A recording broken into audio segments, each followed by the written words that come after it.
Shut up. রেগে গেলেন তো হেরে গেলেন না, আমি একদম রাগ করছি না। এই শাট আপ এটাকে আপনি আর কিভাবে ইউজ করতে পারেন? যখন কেউ অনেক বেশি বিরক্ত করে, অনেক বেশি কথা বলে, অনেক বেশি তর্ক করে, তখন আমরা বলি যে shut up. Am I right? So এই শাট আপের ইনস্টিডে আপনি বলতে পারেন zip it, zip it, don't talk much, I don't like it. Okay, so সবসময় শাট আপ না বলে এখন থেকে আপনি ইউজ করবেন in your conversation zip it, zip it, cut it out. Say cut it out মানে আমি কি বুঝালাম? Cut it out means stop it, stop it. Say stop it না বলে you can say cut it out. So এটা আমরা আসলে কখন ইউজ করি?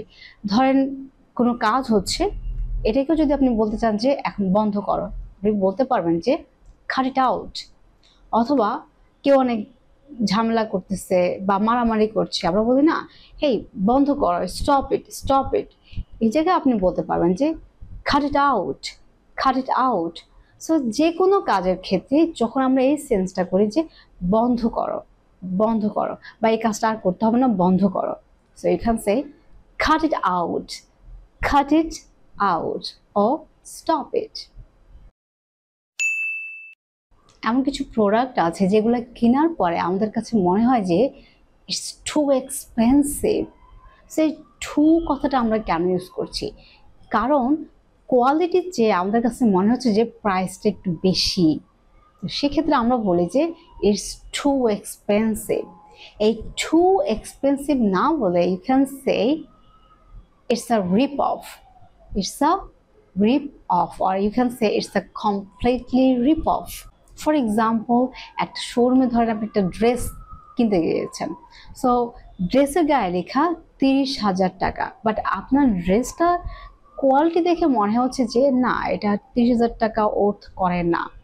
তো সেক্ষেত্রে আপনি বলতে পারেন যে হ্যাঁ 30,000 টাকা, it's a complete rip off. আর অনেক রেস্টুরেন্ট আছে যে রেস্টুরেন্টগুলোর খাবারের কোয়ালিটির চেয়ে প্রাইসটা অনেক বেশি। সেক্ষেত্রে আমরা বলতে পারি যে don't go to that restaurant, it's a rip off, that means too expensive there.